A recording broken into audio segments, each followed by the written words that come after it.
El camino de los justos es como la luz de un nuevo día. Va en aumento hasta brillar en todo su esplendor. Está usted en la senda de los justos con el pastor Jorge Gutiérrez Díaz. Bueno, vamos a empezar. Nuestro tema en esta mañana se llama la piedra del escándalo. Diga conmigo, la piedra del escándalo. Y cuando hablamos de la piedra del escándalo, tenemos que pensar en por qué escándalo y por qué piedra. Es decir, cuando hablamos de la piedra del escándalo, históricamente, estamos hablando de algo que produjo un escándalo en la historia. Y no se puede entender a menos que haya un conocimiento de esta historia. Yo quisiera empezar diciéndoles que la piedra del escándalo se refiere a Cristo o a Jesucristo. Y esta piedra se cree que es infinita, es decir, es un ser infinito. Cuando se habla de Jesús, se habla de un ser que vino a este mundo terrenal, pero que no se puede comprender con la mente, vaya. O sea, lo que me refiero es que la razón a veces no alcanza en su totalidad para comprender lo infinito. Si yo les hablo, por ejemplo, de la infinitud del cielo o de la profundidad del mar, ¿verdad? O la anchura de los cielos, usted puede mirar al cielo y observarlo y su mente dice, no sé cuánto mide. Y la razón es porque es infinito. Cuando hablamos de Cristo, o la piedra del escándalo, que algunos le llamaron así cuando Cristo vino a la tierra, porque fue un escándalo cuando Jesús vino a la tierra, es porque en realidad es algo difícil de entender razonalmente. Es decir, mi mente no puede comprender la profundidad del mar ni la altura de los cielos. Esa es la razón por la cual a veces a esa piedra fue difícil comprender. No significa que no se requiera, que el inteligente no lo puede entender. No significa que nuestra inteligencia no sepa entenderlo. Significa que hay cosas que nuestra mente le cuesta comprender. Yo recuerdo que le pregunté a un doctor si él sabía cómo es formado el niño en el vientre de su madre. Y el doctor me empezó a hablar con términos médicos cómo se forma un bebé en su vientre, en el vientre de una mujer. Y ya cuando iba a la mitad explicando, me dijo, la verdad, ¿quién sabe cómo? ¿Verdad? El mismo doctor me dijo, la verdad, ¿quién sabe cómo se forma? Yo no sé cómo se forma, no sé cómo se forman los ojos, la nariz, todo. Yo no sé cómo se forma, ¿verdad? Entonces, a eso me refiero. Y vamos a ir a nuestra base bíblica de este tema de la piedra del escándalo, y se encuentra en el libro de Romanos, precisamente. Romanos, capítulo 9, por favor, acompáñame. Si usted no tiene Biblia, o si el de al lado no tiene, no sea malo, compártele, ¿verdad? Bueno, y si no, aquí en la pantalla va a aparecer el versículo para que usted lo pueda leer. Romanos, capítulo 9, versículo 32. ¿Sí están allí? ¿Por qué iban tras ella no por fe, sino como por obras de la ley? Pues tropezaron en la piedra de tropiezo. Si ustedes notan, aquí el apóstol Pablo está hablando de una piedra, y también está diciendo que muchos tropiezan con esa piedra, mientras que para unos esa piedra es de bendición, para otros esa piedra es de tropiezo. Por esa razón Jesús se le llamó la piedra del escándalo, porque resulta que había una nuera que se acercaba a Cristo y terminaba peleándose con su suegra, ¿verdad? O un hijo se acerca a Cristo y termina peleándose con el papá, simplemente por haber aceptado la piedra del escándalo. Y ustedes saben lo que la Biblia dice acerca de la piedra. Jesús le dijo a Pedro, yo te digo que tú eres Pedro y sobre esta roca edificaré mi iglesia. Así es que la iglesia está edificada sobre una piedra. Y los estudios de las piedras en la Biblia son muy profundas. Podemos hablar de tantas piedras, pero no vamos a terminar empedrados aquí, ¿verdad? Quiero hablar específicamente de esta piedra que es Cristo y de su infinitud o el ser infinito, ¿verdad? Entonces, este ser infinito cuya perfección reside en su infinitud, no se puede entender a menos de que haya una revelación. Es decir, yo no puedo comprender la profundidad que tiene la mar ni la altura de los cielos, al menos que alguien me revele en realidad cuánto mide de la tierra al cielo. Los científicos dicen que tienen millones de años luz desde la tierra hasta allá arriba, ¿verdad? Que son millones de años luz. En realidad nadie puede decir mide tanto. Entonces esto significa que alcanzar a entender a Dios no se puede, al menos que Dios sea revelado. En otras palabras, si alguien quiere comprender a Dios, porque Dios es espíritu, según la Biblia en San Juan capítulo 4, versículo 4, Dios es espíritu y por lo tanto no se puede tocar, no es tangible, no es visible, ¿verdad? No puede ser comprobable. ¿Dónde está Dios? Aquí. Pero la Biblia dice que Dios es espíritu. Entonces, ¿cómo yo puedo comprender a un Dios que es espíritu si este Dios no se revela? No sé si me explico. Al menos que haya una revelación de lo divino, el hombre racional puede conocer a Dios o puede comprender a Dios. Entonces, Dios se puede conocer solamente a través de una revelación, ya que de allí, por esa razón, existe la Biblia. ¿Por qué razón existe la Biblia? Porque no hay manera de conocer a un ser infinito al menos que este ser infinito se nos revele. La revelación de Dios es la persona de Jesucristo y esta es la persona que viene a revelarnos a Dios. Acompáñenme a Juan capítulo 1 para comprender esto. San Juan capítulo 1. Si ustedes se dan cuenta, Juan capítulo 1 versículo 18, a Dios nadie le vio jamás. El unigénito Hijo de Dios, que está en el seno del Padre, Él le ha dado a conocer. Por favor, léalo usted otra vez. Entonces, nos damos cuenta. Comprendemos ahora que Dios es algo que inconocible, al menos que se revele. Ejemplo, muchos de los que estamos aquí, antes éramos borrachos, ¿verdad? Adúlteros, éramos de todo, pero conocimos a Dios y cambió nuestra vida. ¿Es así o no es así? Conocimos a Dios y cambió nuestra vida. Pero ¿cómo llegamos a conocer a Dios? Porque Dios se nos reveló a través de la persona de Jesucristo. Entonces, el infinito cristiano es algo que es o único, que totalmente es decir, el único que puede afirmar yo soy el que soy es este ser infinito. Él fue el único que puede decir yo soy el que soy.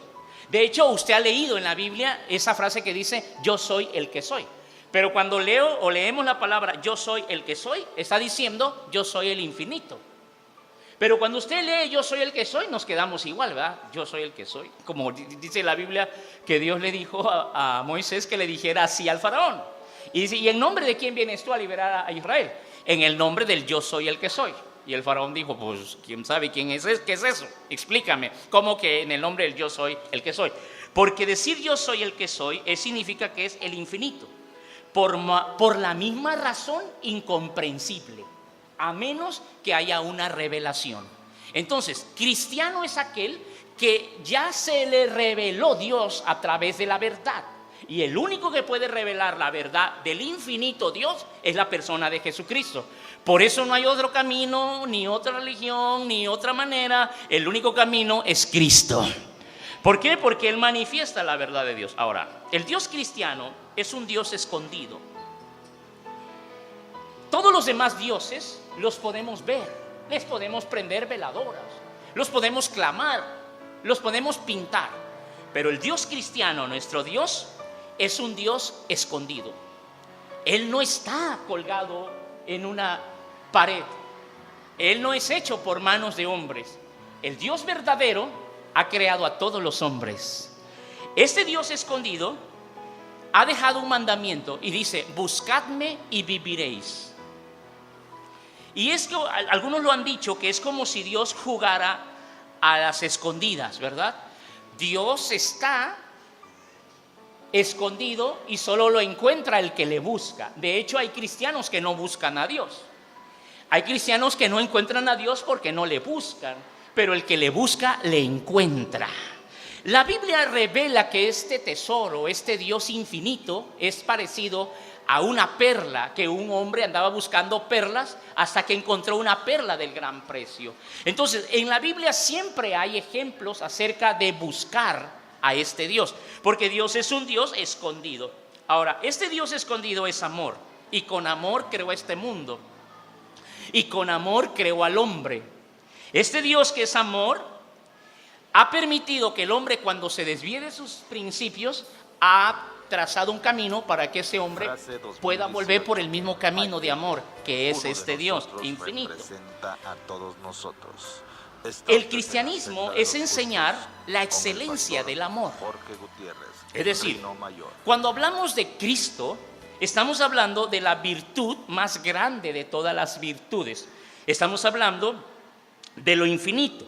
Hubo un pastor llamado Hermas que dijo: antes que nada, cree en un Dios único que lo ha creado todo y lo ha terminado todo, y que ha hecho que pasara de la nada todo a existir. Es decir, las cosas de la nada vinieron a ser porque este Dios todopoderoso, infinito, ha hecho las cosas con excelencia. Así es que el mundo fue creado con excelencia y los hombres fuimos creados con excelencia. Por eso los hombres somos excelentes. Diga conmigo: yo soy hecho con excelencia. Ahora, si usted piensa que no es excelente porque tiene defectos, porque algunos de ustedes: ¿cómo voy a ser excelente si tengo esta nariz, verdad? O ¿cómo voy a ser excelente si mido tanto, verdad?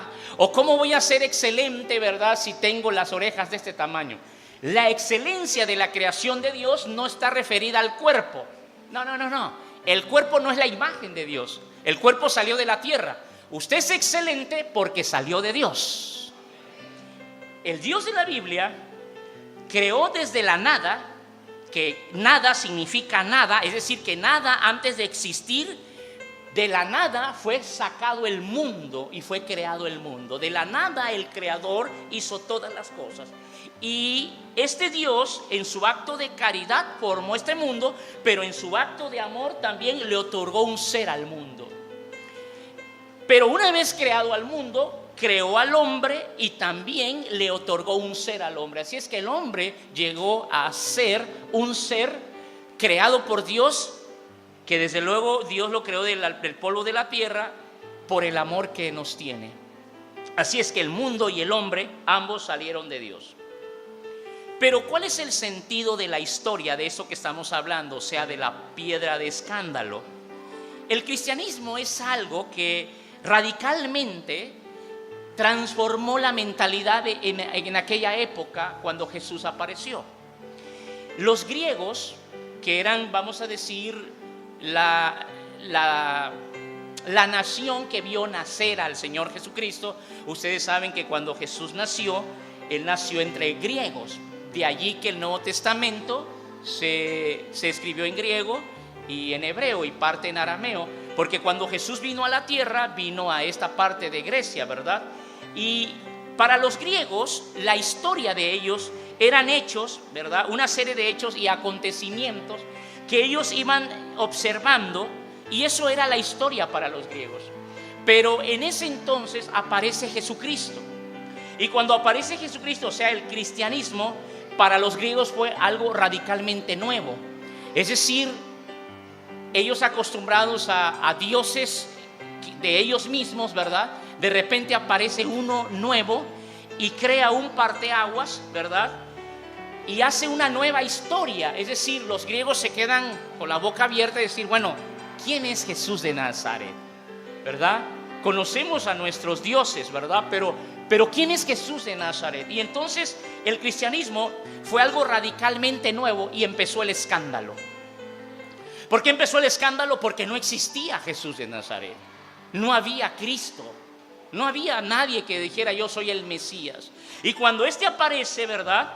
Entonces, para ellos no sabían qué hacer. Por eso empezó el escándalo, porque ellos ya tenían una historia. Y para ellos el cristianismo no podía ser parte de la historia, pero estaba siendo ya la historia. Es decir, mientras que para los griegos Jesús no podía ser una historia, para el cristiano la vida ya era la historia. El cristianismo empezó a experimentar a Cristo. Por primera vez Cristo aparece y bueno, empiezan a haber diferentes interpretaciones de Cristo, ¿verdad?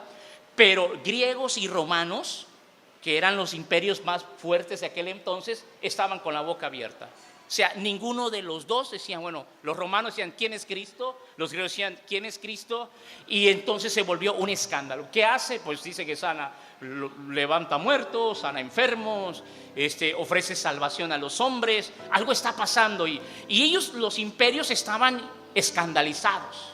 Ustedes saben, los fariseos estaban escandalizados y mucha gente estaba escandalizada y hasta hoy muchos se escandalizan cuando oyen de Cristo. Han pasado ya 21 siglos y todavía hoy cuando les hablas de Cristo se escandalizan. ¿Cristo? ¿Cómo Cristo? O sea, todavía hay escándalo. Espero que ninguno aquí esté escandalizado, ¿verdad? Pero ya pasamos ese escándalo. Ahora, pero hubo un hombre que en su punto de vista, él interpretó a Cristo y él dijo estas palabras: no salgas de ti mismo, dijo este hombre. En el interior del hombre reside la verdad. Si quieres encontrar la verdad, no salgas de ti mismo, la verdad está dentro de ti, dijo este hombre.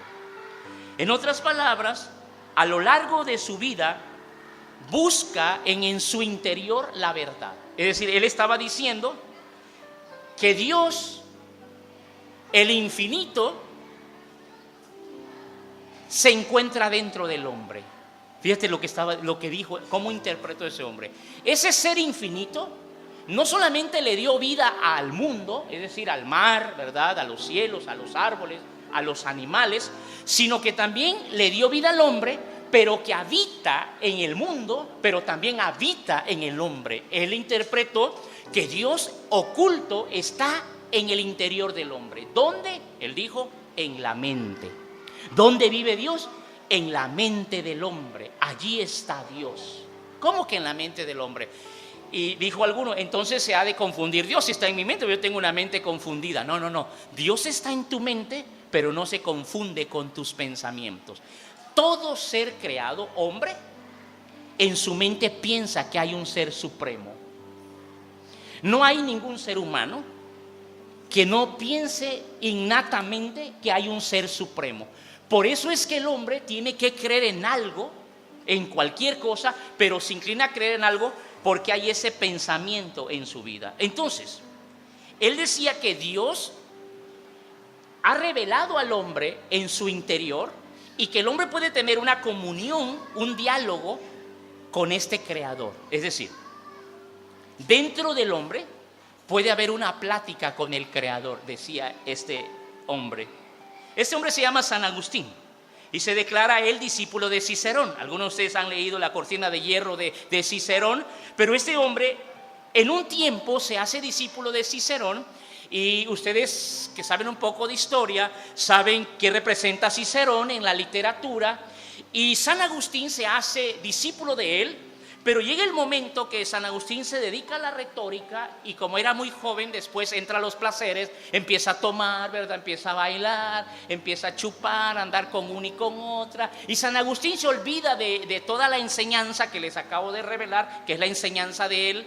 Y entonces llega un momento que en aquel entonces se levanta una secta llamada los maquiveos, los maniqueos. Se levantan los maniqueos y empiezan a crecer esta secta religiosa, diferente a lo que Cristo estaba enseñando. Entonces San Agustín, en su deseo de conocer, va con los maniqueos y pensaban ellos que el mundo puede ser gobernado por el bien y del mal. Y entonces, en su pensamiento, este hombre va con los maniqueos y les dice: quiero saber si ustedes tienen la respuesta a mis preguntas acerca de Cristo. Y entonces resulta que las preguntas que le hizo a uno de sus líderes no lo pudo contestar. El líder de los maniqueos se llamaba Fausto en aquel entonces, y Fausto le dijo: lo que tú quieres saber es muy profundo, yo no tengo las respuestas para ti, Entonces San Agustín se decepcionó de los maniqueos y fue así como regresa a la revelación bíblica, a la revelación de Dios, y es allí en la revelación de Dios que se puede conocer a Cristo. Si tú quieres conocer a Dios, no tienes que ir a ninguna religión, sino tienes que ir a la revelación de Cristo. Pero en un momento de su vida, este hombre dudó de Dios. ¿Cuántos han dudado de Dios, sinceramente? ¿Usted? ¿Usted también? Nada más dos. ¿Y ustedes? ¿Cuántos han dudado de Dios, sinceramente? Aquí entre nos, aquí que quede entre nos. ¿Cuántos han dicho, ¿será que Dios existe? ¿No será que estamos perdiendo el tiempo? Bueno, pues ¿qué creen? San Agustín llegó un momento en que le entró el escepticismo. Cuando él se decepciona de los maniqueos, empieza a ser escéptico. Y él empieza a dudar de todo. Hubo otro hombre antes que él, no, después de él, que también dudó de todo. Él dijo, yo voy a dudar de todo. Es decir, voy a dudar de Dios, voy a dudar de mí, voy a dudar de los demás, de las opiniones, de las enseñanzas, voy a dudar de todo. Y se propuso no creer a nada. Y entonces dijo, ni en mí mismo voy a creer. Pero dijo, pero ¿cómo puedo no creer en mí mismo si soy?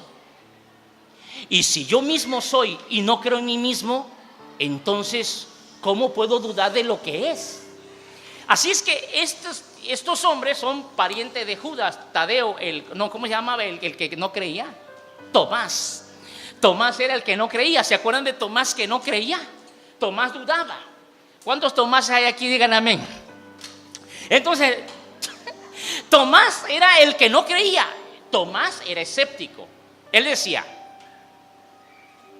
¿Tú crees, Jesús, que a mí me vas a lavar el cerebro con tus enseñanzas? No, yo no voy a creer en tus palabrerías.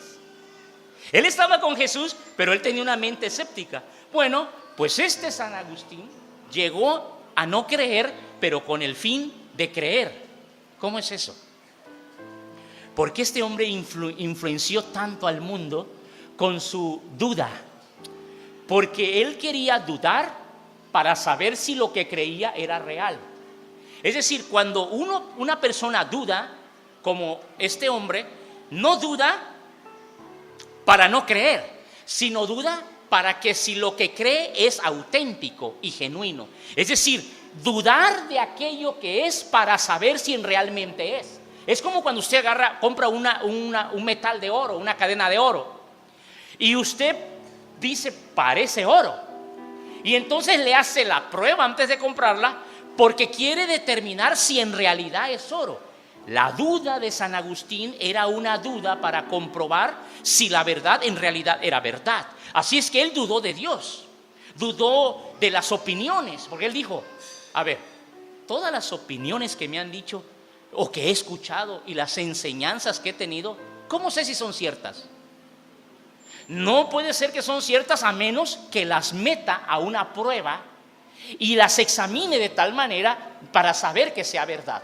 La verdad de Dios ha sido examinada de tal manera por científicos, por filósofos, por psicólogos. Cristo ha sido estudiado, ha sido materia de estudio. Discovery Channel, el canal que pasan ahí en su televisión, ¿cómo se llama? Donde hay programas. La persona de Cristo ha sido analizada. O sea, ha sido investigada a tal grado porque ha generado un cierto escepticismo. Entonces, estas dudas han llevado a la conclusión a muchos que hemos investigado que Jesucristo es real. Mientras que otros no lo pueden concebir con su mente. Y ahorita les voy a decir por qué. Porque esto es tremendo. Lo infinito no se puede comprender con lo finito. Entonces, la vida se me presenta como una realidad que no puedo poner en duda. La vida no puedo dudar de ella porque la estoy viviendo. Hoy es una realidad que es domingo. Y aunque yo no quiera creer que hoy no es domingo, hoy es domingo. Y esa es mi realidad. Y de esa realidad, dice este hombre, yo no puedo dudar, porque esa es la verdad que estoy viviendo. Ahora, ¿cuál es el sentido de la vida?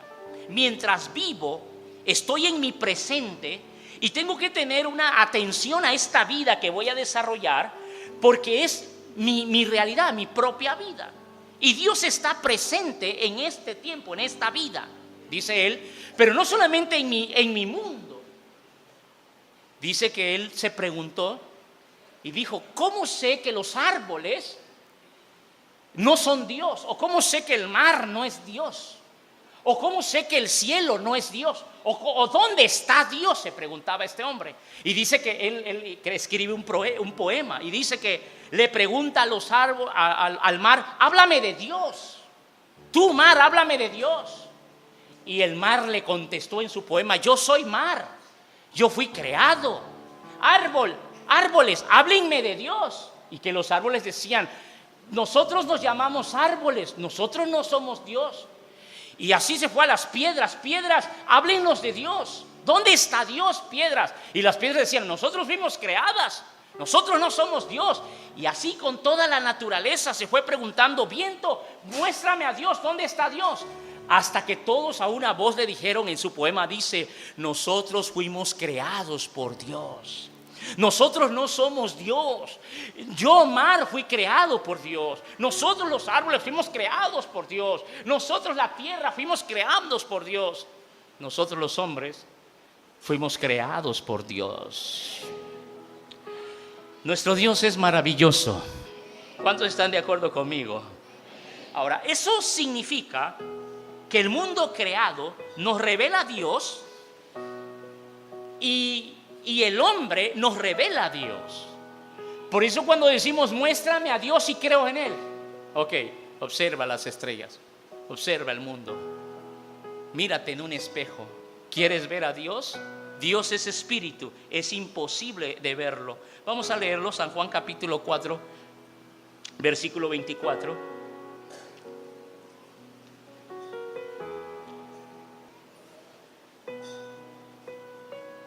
San Juan capítulo 4, versículo 24. ¿Sí están ahí, hermanos? ¿Qué dice? Dios es ¿qué? Y ese es el problema. Porque si yo te digo que este es Dios, tú no tienes ningún problema para creer en esto porque lo miras. Pero si yo te presento a Dios y te digo Dios te ama y Dios es espíritu, tú te quedas con los ojos cuadrados. ¿Cómo es eso? Sí, entiendo que Dios me ama, pero ¿dónde está? Ese es el problema. Ahora, el cristianismo empezó en un pesebre y según las escrituras fue llevado Jesús por sus padres, José y María, porque en aquel entonces el emperador Augusto César había pedido un empadronamiento a todo el mundo en ese entonces, y por esa razón Jesús viajó a la ciudad de David, que es Belén de Judea, en donde finalmente usted conoce la historia que Jesús nace en un establo. Entonces, el cristianismo es la doctrina de lo espiritual. El cristianismo es la doctrina de lo eterno. Es decir, es la entera naturaleza de Dios. Cuando se habla del cristianismo, se habla de la naturaleza de Dios, de la doctrina de lo espíritu. Por eso el cristianismo fue una piedra de escándalo. ¿Por qué razón fue una piedra de escándalo el cristianismo? Porque cuando Cristo vino a la tierra, dijo palabras que para la razón griega era imposible de comprender. Cuando tú hablas de un ser espiritual en una nación de donde viene la mayor parte de la cultura, vamos a decir, de la educación, de la ciencia, viene de Grecia. Los griegos eran muy cultos, muy letrados. Eran una nación exageradamente racional. Era una nación que razonaba todo. Cuando Cristo aparece, dice que Él es un espíritu, que sus palabras son espíritu y son vida, y que al tercer día va a resucitar de entre los muertos, y que es el cumplimiento del nacimiento de una virgen que no probó varón. Y entonces los griegos, sabios, entendidos, conocedores, letrados, a ver, espérate. Primero dice que nace de una mujer que no probó varón. Para empezar, ¿quién ha nacido qué mujer no se embaraza sin estar con varón? ¿Hay alguna aquí que tuvo un hijo sin estar con varón? No hay ninguna mujer y aparte virgen, ¿verdad? Entonces tenía que ser virgen, y ya están escasas también las vírgenes, ¿no? Pero resulta que el asunto era de que era difícil de entender. A ver, espérate, resucitó, lo mataron, sí, lo crucificaron, y luego lo enterraron, y luego puse soldados a cuidar la tumba, y luego pues vino algo y movió la piedra y se levantó. ¿Cómo que se levantó? Ese cuento no lo puedo creer. Pues resucitó. No es concebido. La verdad de Dios es un escándalo. Y entonces se produjeron miles de libros en contra de que Jesucristo no es real, de que Dios no es real, y la única razón es porque es espíritu. ¿Qué significa que es espíritu? Que no lo puedes agarrar, que no es visible. Entonces eso trae un problema. ¿Por qué? Porque el mundo racional de aquel entonces no podía entender que Dios se había encarnado en la persona de Jesucristo, y que cuando este niño nació, vinieron los famosos 3 reyes magos y le trajeron incienso, mirra, ¿verdad?, y oro, y lo adoraron. Y esas cosas tampoco lo entendían. Y que vieron una estrella y que los guió hasta donde estaba el niño, tampoco es racional. Es decir, todo el evangelio completo va en contra de la razón. Pareciera que no hay razón. O sea, ¿cómo le haces tú para decirle al mundo entero que nació un rey solamente porque 3 magos vieron una estrella y lo siguieron y lo encontraron y le dieron incienso, oro y mirra, y que por esa razón es rey?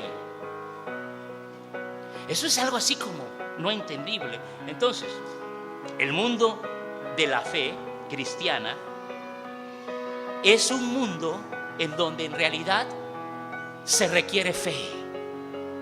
Porque ninguno de ustedes vio que mataron a Jesucristo, o ninguno de nosotros vio que resucitó Jesucristo, pero creemos en Él por la fe. Entonces, la fe y la razón pareciera que en aquel entonces estaba peleado. Y fue precisamente en Palestina, entre los judíos, que el cristianismo nació. Y para acabar, Palestina en aquel entonces, porque acuérdense que ahora Palestina es señal de guerra, ¿verdad? Hablamos de palestinos y hablamos de gente que está peleando. Pero en aquel entonces, Palestina era la Tierra Santa, así se conocía, y era el cruce de fronteras para ir a las potencias en aquel entonces nacionales, o los imperios, ¿verdad?, como lo era Egipto y Asiria. Si usted quería ir a Egipto o a Siria, que eran las potencias más grandes, tenías que pasar por el encuentro de Palestina. O sea, era esa tierra. Y esa franja de tierra, precisamente los asirios y los palestinos se peleaban por esa franja de tierra, porque era la tierra, vamos a decir, la frontera, como Chiapas, ¿no?, que para ir a Estados Unidos todos los latinos tienen que pasar por aquí. Así más o menos era. Y los grandes imperios como Egipto, Asiria, conquistaron muchas veces esta tierra, y los judíos siempre fueron, vamos a decir, esclavos de estos grandes imperios, hasta que vino otro imperio mayor llamado Babilonia y quebrantó el imperio egipcio. Y después vino un imperio persa mayor que los babilonios y conquistó otra vez ese pedazo de tierra. Y después vino Alejandro el Grande y conquistó ese pedazo de tierra hasta nuestras fechas, hasta que llegó Roma. Y Roma conquistó a estos 2 imperios y se levantó el imperio más grande y conquistó esta franja de tierra que es Palestina. Pero allí en esa franja de tierra es donde estaba el escándalo en el mundo. Es allí donde se hablaba de Jesucristo. Es de ahí, por eso la Biblia dice que la salvación viene de los judíos. Jesucristo no es cualquier Dios. Jesucristo es el Dios verdadero. Entonces, hasta que Roma cae Roma, ¿verdad? Pero antes de eso conquistan el templo. Ustedes saben la historia, toman el templo y lo profanan y hacen en el templo fiestas y entregan cerdos y hacen todo ese tipo de cosas. Y bueno, allí cuando todo está controlado por los romanos, aparece Jesucristo de Nazaret. Y los romanos se escandalizan por la fe de la gente en Jesús de Nazaret. Pero ¿cuál es el mensaje? ¿Qué es el mensaje que escandaliza tanto al mundo? ¿Por qué convertirse a Cristo hoy es tanto escándalo?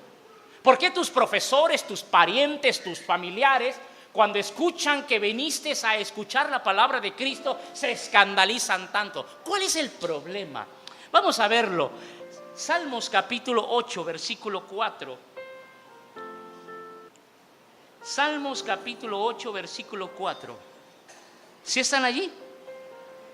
¿Qué es el hombre? ¿Puede leer el versículo conmigo? Digo, ¿qué es el hombre? Para que tengas de él memoria, y el Hijo del Hombre para que lo visites. Ojo esta pregunta. Esta pregunta tiene mucho que ver con la respuesta de lo que está preguntando San Agustín. ¿Quién soy yo? Mar, ¿tú quién eres, mar? Yo soy el mar. Árboles, ¿ustedes quiénes son? Creación igual. Piedras, ¿quiénes son ustedes? ¿Quiénes son ustedes? Y luego se pregunta, ¿y quién soy yo? ¿Qué es el hombre? Nunca se ha preguntado, ¿qué es el hombre? Un sabio dijo que es una gota de semen con vida. Les quiero recordar algo que no se les debe olvidar. El hombre tiene una vida limitada. Usted se va a morir. Les quiero recordar algo, usted se va a morir. Y yo también me voy a morir. ¿Sí están aquí? ¿Sí sabe que se va a morir? Ok, todos vamos a llegar a un límite, a una finitud. Porque este hombre se pregunta, ¿y qué es el hombre? Y precisamente tiene que ver con este salmo, ¿verdad? De que la grandeza y la fragilidad del hombre. Es decir, ¿qué tiene el hombre de especial? El hombre es especial por la ropa que trae, por la educación que tiene, por la casa que tiene. ¿Qué hace especial a un hombre? Les pregunto. ¿Qué hace especial a un hombre? ¿Su casa?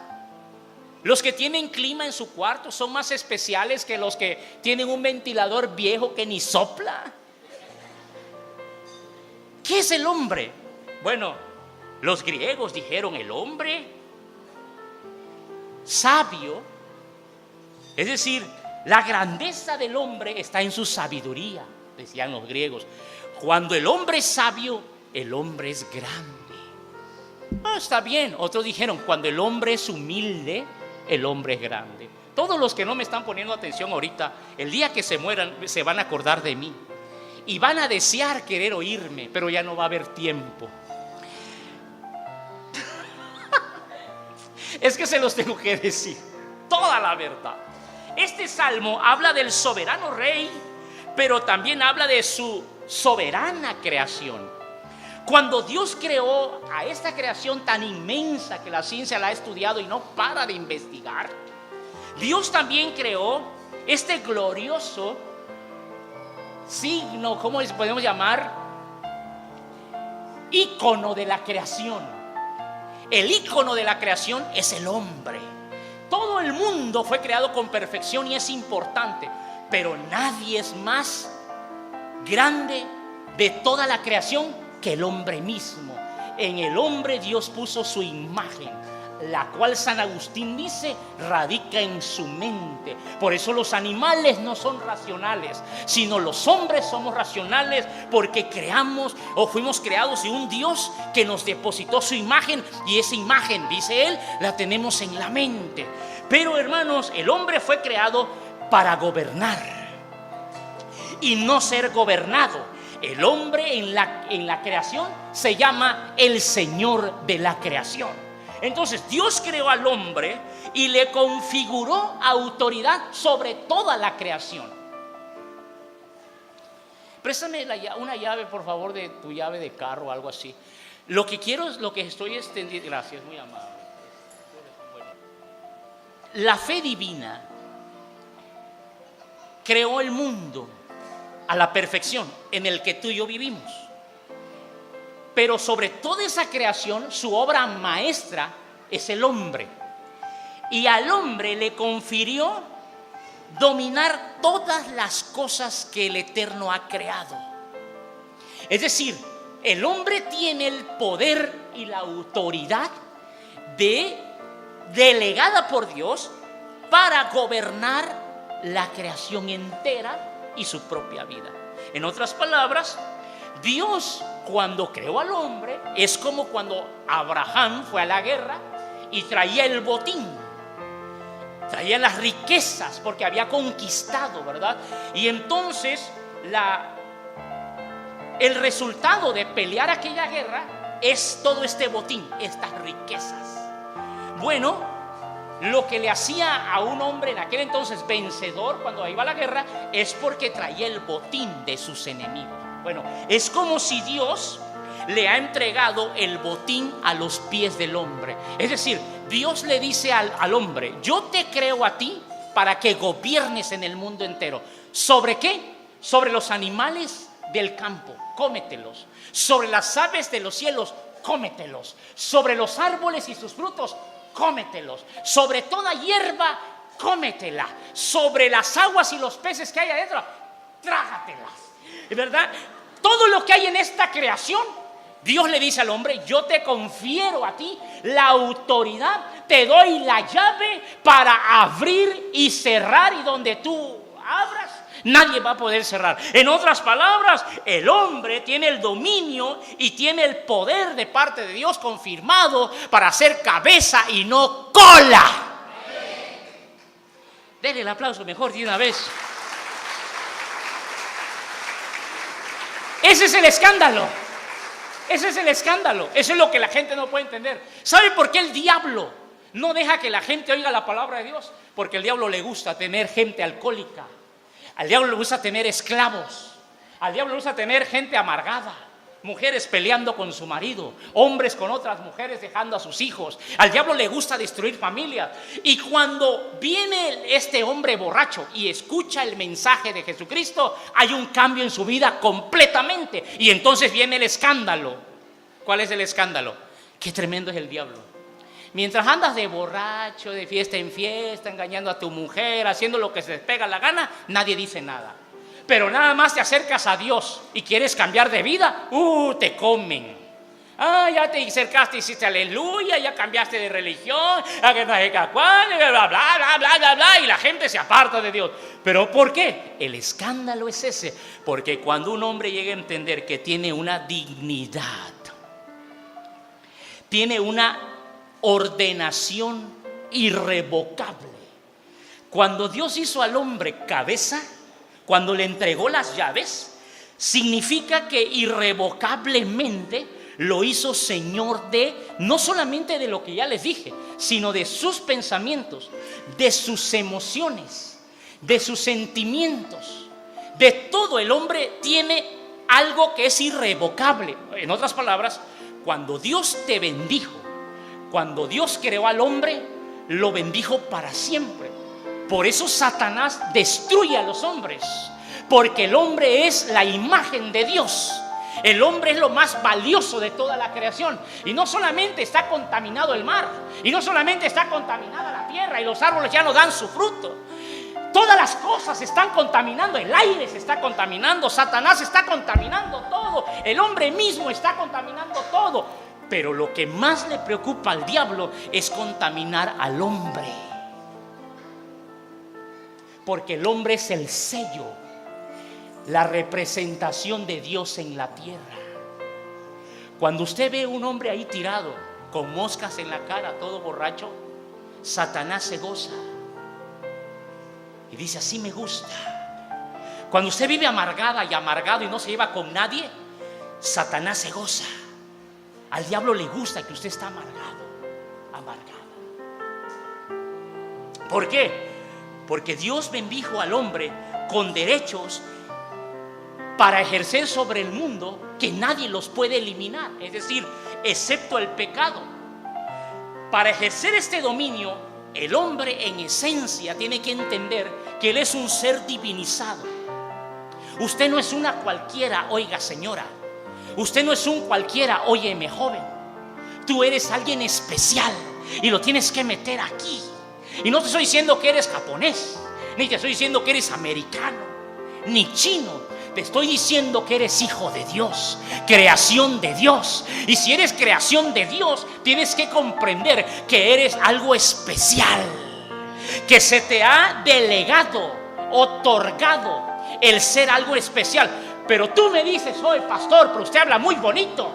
Pero usted no sabe la clase de vida que llevo. Usted no sabe mi economía que tengo. Usted no sabe los problemas que tengo en mi casa. Usted no sabe cómo sufro con mis hijos. Sufres porque no has comprendido que Dios te ha creado para enseñorearte, pero se han enseñoreado de ti. Y mientras no comprendas que tú eres el Señor y no que se señorean de ti, vas a seguir sufriendo. Pero si crees esta palabra, en esencia tú, usted el hombre, es un linaje divino.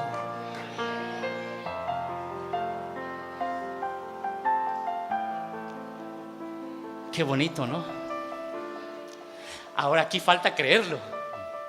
Dije, en esencia, el hombre es un linaje divino.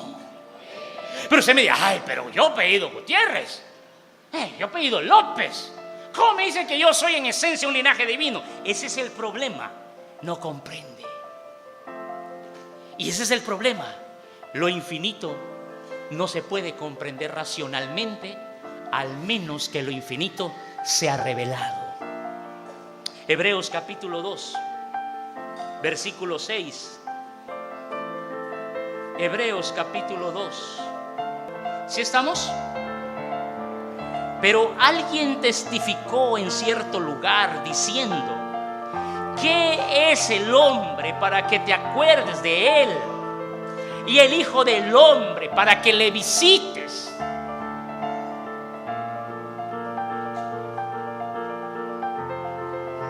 San Agustín se preguntó esa pregunta y dijo: ¿quién soy yo?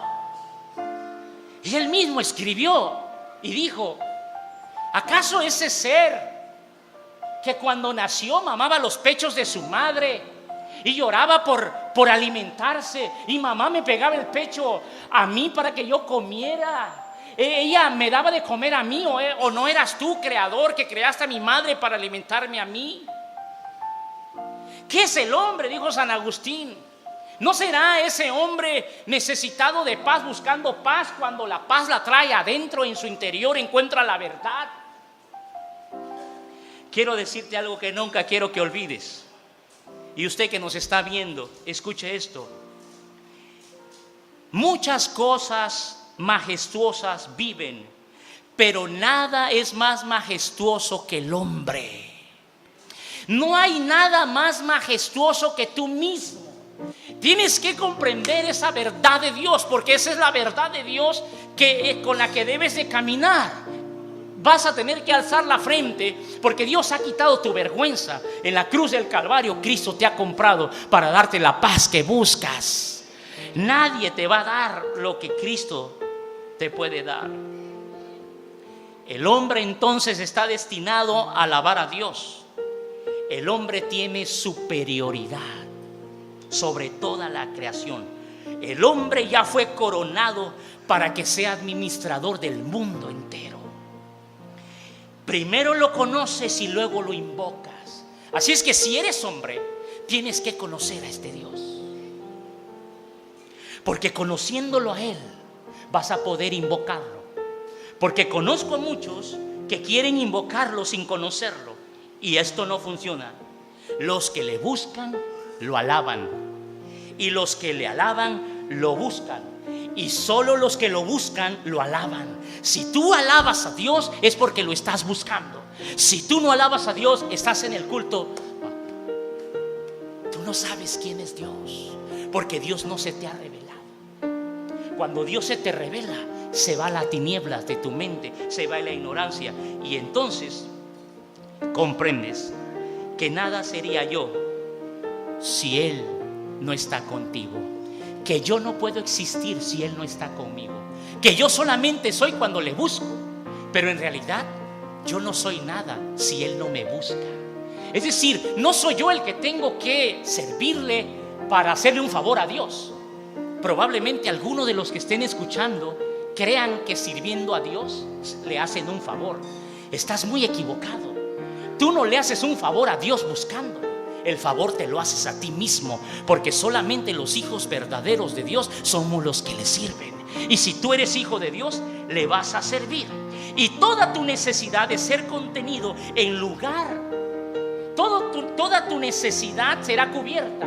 Y tú que quieres contenerlo, no lo puedes contener, porque en realidad nada puede contener a Dios. Por eso no vino.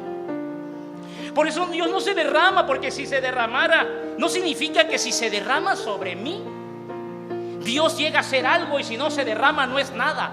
Se derrame Dios o se desparrame, el que no es nada es uno. Dios siempre seguirá siendo Dios, derramado o no derramado. Él es hoy, ayer y siempre. Es el soberano de los reyes de la tierra.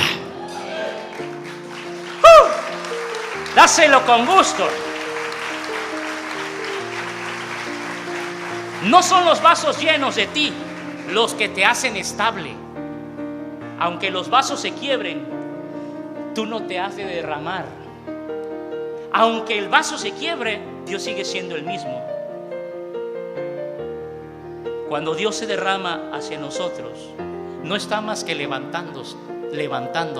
Dios no se está derramando, lo que está haciendo es levantándonos, porque cada que Dios se derrama en nosotros, lo que Dios está haciendo es levantándonos. Voy a terminar con esto. ¿Quién es Dios?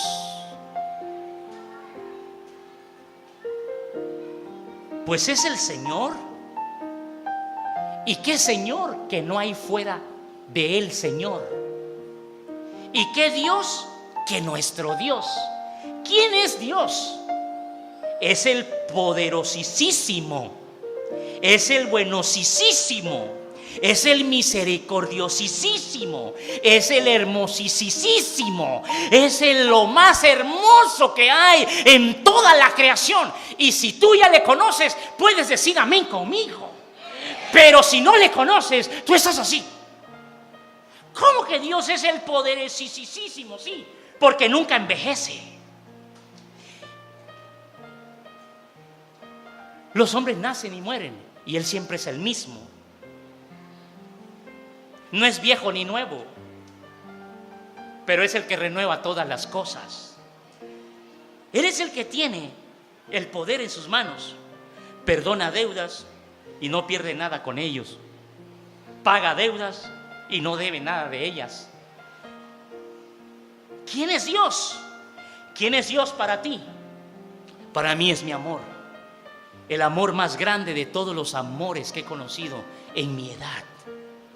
El amor más hermoso, la miel más agradable a mi paladar, mi creador. ¿Por qué no vienes a Él y le conoces? ¿Por qué no dejas que Dios se revele a ti y lo alabas de verdad?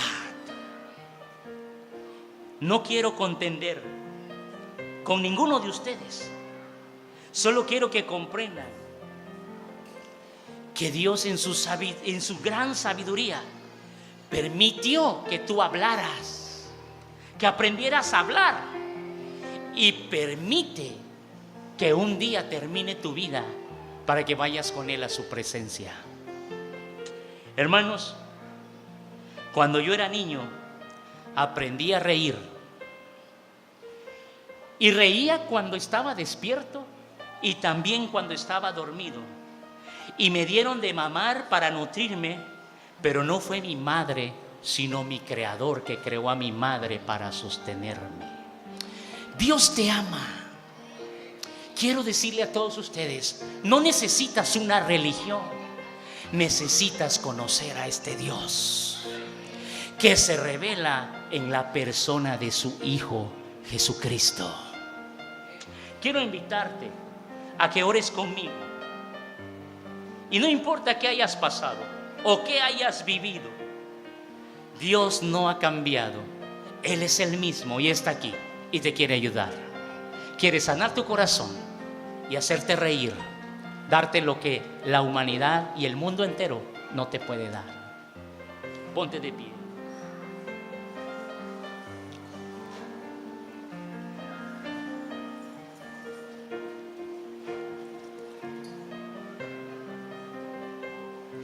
Antes de orar, quisiera decirles esto que escribí acá. Aprende a disfrutar tu vida. No esperes llegar al éxito para empezar a disfrutar tu vida. El error de muchos dicen: cuando yo me gradúe, cuando yo tenga un carro, cuando yo termine mi carrera, cuando yo me case, cuando yo tenga hijos. Olvídate, quiero decirte esto: disfruta ahora tu día. Mientras llegas a la cima, disfruta tu viaje. La vida Dios la creó para que la disfrutemos. El camino de los justos es como la luz de un nuevo día. Va en aumento hasta brillar en todo su esplendor. Está usted en la senda de los justos con el pastor Jorge Gutiérrez Díaz.